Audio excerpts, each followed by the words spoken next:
पुराने समय की बात है जब दिल्ली पर मुगलों का शासन था। लाल किला अपनी भव्यता और मजबूत किलेबंदी के लिए जाना जाता था, लेकिन उसके अंदर एक ऐसा हिस्सा था जहां लोग जाने से डरते थे।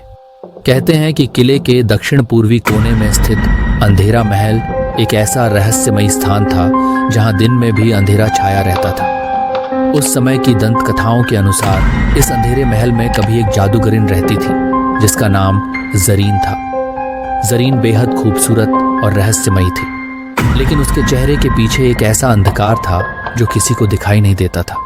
लोग कहते हैं कि वह राजा के दरबार में जादू दिखाने आती थी, लेकिन उसकी नजरें हमेशा लाल किले पर कब्जा करने की लालसा में लगी रहती थी। तो दोस्तों, जब तक वे अपनी नजरों से लाल किले को ताड़ रहे हैं, तब तक आप वीडियो को लाइक और चैनल को सब्सक्राइब कर दो, क्योंकि आज की कहानी कुछ स्पेशल होने वाली। तो चलिए कहानी में आगे बढ़ते हैं। एक दिन जरीन ने किले के राजा के खिलाफ विद्रोह की योजना बनाई।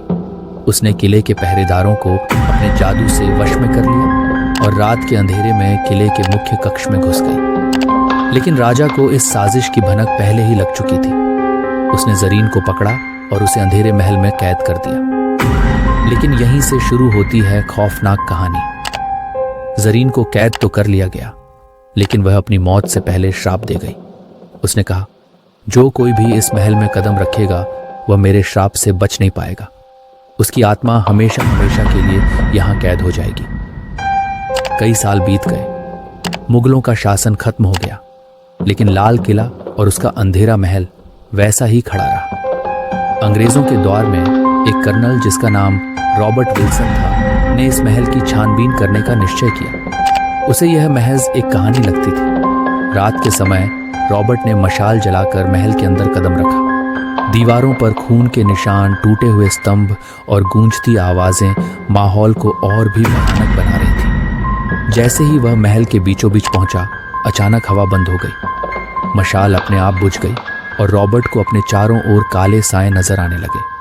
रॉबर्ट ने चीखते हुए बाहर निकलने की कोशिश की, लेकिन वह जैसे ही दरवाजे की ओर भागा, दरवाजा अपने आप बंद हो गया। अगली सुबह जब सैनिकों ने महल का दरवाजा खोला तो रॉबर्ट का कोई पता नहीं चला। बस फर्श पर उसकी टोपी और मशाल पड़ी मिली। आज भी लोग कहते हैं कि लाल किले के उस हिस्से से रात के समय किसी के चीखने की आवाजें आती हैं। कई लोगों ने वहां एक सफेद साए को भटकते हुए देखा है। कोई उसे जरीन की आत्मा कहता है तो कोई रॉबर्ट की। लाल किले के अंधेरे महल का रहस्य आज भी अनसुलझा है। कहते हैं जो भी इस महल के अंदर गया वह वापस नहीं आया। लेकिन अगर आप भी साहसी हैं तो आप जाकर देख सकते हैं कि आखिर सच्चाई क्या है। रॉबर्ट के गायब होने के कई दशकों बाद लाल किला एक बार फिर चर्चा में आ गया। ये बात 1947 की है, जब भारत आज़ाद हुआ था। आज़ादी के बाद किले की देखरेख भारतीय पुरातत्व विभाग के जिम्मे आ गई, लेकिन अंधेरा महल अभी भी वैसा ही बंद था। पुरानी कहानियों और डरावनी घटनाओं की वजह से कोई भी उसकी ओर जाने की हिम्मत नहीं करता था। इसी बीच एक इतिहास के छात्र अर्जुन मलिक वी ने अंधेरा महल के रहस्य को सुलझाने की ठानी। अर्जुन पुरानी दंत कथाओं का बहुत बड़ा प्रशंसक था और उसे यकीन था कि ये सब केवल कहानियां हैं। उसने अपने 2 दोस्तों रिया और अमन को साथ लेकर महल के अंदर जाने की योजना बनाई। अर्जुन, रिया और अमन रात के समय किले में पहुंचे। वे तीनों मशाल और एक पुरानी नक्शे की कॉपी लेकर अंधेरा महल के मुख्य दरवाजे तक पहुंचे। दरवाजा जंग खा चुका था, लेकिन जैसे ही अर्जुन ने दरवाजे को छुआ, उसे लगा जैसे कोई ठंडी सांस उसकी गर्दन पर महसूस हो रही। अर्जुन ने पीछे मुड़कर देखा, लेकिन वहां कोई नहीं था। डरने की जरूरत नहीं है, उसने खुद को संभालते हुए कहा। जैसे ही दरवाजा खुला, एक ठंडी और घनी धुंध ने तीनों को घेर लिया। महल के अंदर कदम रखते ही उन्हें लगा जैसे समय रुक गया। महल के अंदर की दीवारों पर खून से लिखे अजीब से निशान और शब्द थे। उनमें से एक संदेश पढ़ने लायक था, जो यहां आएगा वह अपनी छाया को खो देगा। अमन ने मजाक में कहा, लगता है यहां कोई कलाकार रहा होगा। लेकिन जैसे ही उसने यह कहा, उसकी अपनी परछाई जमीन से गायब होने लगी। अमन, तुम्हारी परछाई कहां गई? रिया चीख पड़ी। अमन घबरा गया और तभी एक गहरी भयानक आवाज गूंजी, तुम्हारी जिज्ञासा तुम्हें यहां लाएगी। लेकिन बाहर जाने का रास्ता नहीं मिलेगा। आवाज के साथ एक सफेद साया सामने प्रकट हुआ। ये वही जरीन थी जिसकी कहानी अर्जुन ने पढ़ी थी। उसकी आंखें अंगारों की तरह चमक रही थीं और उसका चेहरा बेहद डरावना था। तुम्हें क्या चाहिए? अर्जुन ने कांपते हुए पूछा। जरीन ने ठंडी आवाज में कहा, मुझे अपने साथ एक नई आत्मा चाहिए। कौन रहेगा और कौन जाएगा ये तुम्हें तय करना होगा।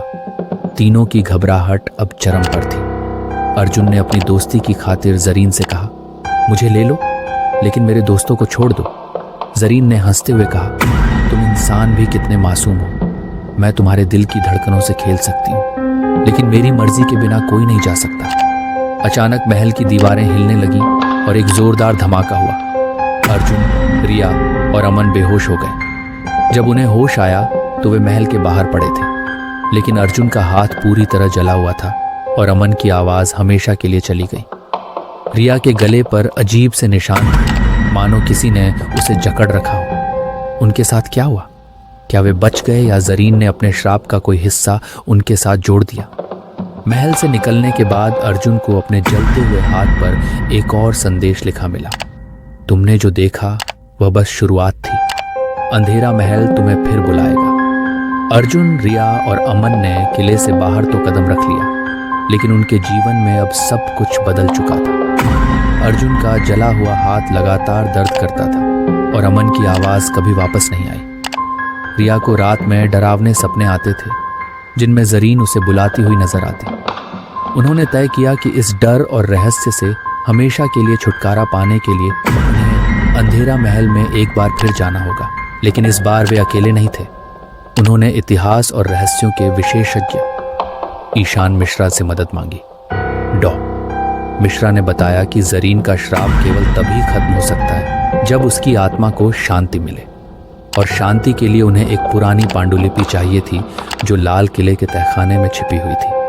अर्जुन, रिया, अमन और डॉ मिश्रा ने लाल किले का रुख किया। इस बार उनके पास आधुनिक उपकरण, पुरानी पांडुलिपि का नक्शा और हौसला था। लेकिन जैसे ही उन्होंने अंधेरा महल में कदम रखा, सब कुछ पहले जैसा ही डरावना था। दीवारें हिलने लगीं और ठंडी हवा के झोंके से उनके मशाल बुझ गए। लेकिन इस बार अर्जुन तैयार था।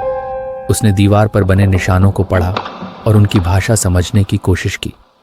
आखिरकार उन्होंने उस जगह को खोज निकाला जहां जरीन की आत्मा कैद थी। वहां एक छोटा सा पत्थर का ताबूत था, जिसके अंदर एक चूड़ियां और खून से सना एक पत्र पड़ा था। पत्र में जरीन की दर्द भरी कहानी लिखी थी। मैंने लालच और बदले की आग में गलत रास्ता चुना। मैं राजा से प्यार करती थी, लेकिन उसने मुझे ठुकरा दिया। मैंने जो भी किया वह अपने प्रेम को पाने के लिए किया, लेकिन अब मैं इस श्राप में कैद हूं। मुझे माफ कर दो। ये पढ़कर अर्जुन ने ताबूत पर रखी चूड़ियों को उठाया और उन्हें महल के आंगन में ले जाकर जलाने की तैयारी की। लेकिन तभी जरीन का भूत प्रकट हुआ। जरीन ने उन्हें रोकने की कोशिश की। उसकी आत्मा ने पूरे महल को हिलाना शुरू कर दिया। दीवारें गिरने लगीं और चारों ओर आग की लपटें फैल गईं। लेकिन अर्जुन ने हार नहीं मानी। उसने ताबूत पर रखी चूड़ियों को आग में डाल दिया। चूड़ियां जलते ही जरीन चीखने लगी। उसकी आत्मा एक सफेद रोशनी में बदल गई और धीरे धीरे गायब हो गई। महल में एक सन्नाटा छा गया। जब सब कुछ शांत हुआ, अर्जुन, रिया और अमन महल से बाहर निकल आए। लेकिन अंधेरा महल इस बार पूरी तरह ढह चुका था। लेकिन महल के खंडहरों के पास उन्हें एक और संदेश मिला। श्राप तो खत्म हो गया, लेकिन इतिहास कभी नहीं मरता। अर्जुन ने उस संदेश को देखा और एक गहरी सांस ली। उसने अपने दोस्तों से कहा, शायद अब यह अंत नहीं, बल्कि एक नई शुरुआत है। लोग कहते हैं कि अंधेरा महल तो अब खत्म हो गया है, लेकिन उसकी कहानियां आज भी जीवित हैं। क्या अर्जुन और उसके दोस्त पूरी तरह सुरक्षित हैं, या जरीन का श्राप किसी और रूप में लौटेगा? इस सवाल का जवाब शायद कभी ना मिले। लेकिन अगर आप लाल किले जाएं तो अंधेरा महल के खंडहरों के पास जाना मत भूलिए। वहां आपको जरीन की कहानी की गूंज जरूर सुनाई देगी। दोस्तों, कहानी भले ही खत्म हो गई है, लेकिन अभी भी लाल किले का सस्पेंस बाकी है, और आप चाहते हैं कि बचा खुचा सस्पेंस भी आपसे छुपा है, तो कमेंट कीजिए नेक्स्ट पार्ट, ताकि मैं अगले पार्ट में आपको यह कहानी और भी डिटेल में समझा सकूं। धन्यवाद।